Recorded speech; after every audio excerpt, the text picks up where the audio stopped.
పెంచుమన్నా మంచి అన్నది పెంచుమన్నా వట్టి మాటలు కట్టి పెట్టు గట్టి మేల్తల పెట్టవో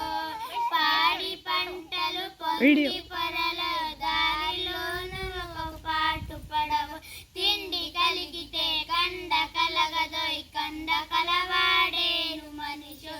ఈసురోమని మనుషులుంటే దేశమే కటి బాగుపడను జల్లుకొని కళ్ళెల్ల నేర్చుకో దేశీ సరుకులు నింపవు దేశాభిమానము నాకు గద్దని వట్టి మాటలు చెప్పుకోకో పూని ఏదైనా ఒక మేలు చేసి కూర్చి జనులకు చూపవు సొంత లాభం కొంత మానుకు పొరుగు వాడికి తోడుపడవు దేశమంటే మట్టి కాదోయ్ దేశమంటే మనుషులు చెట్టు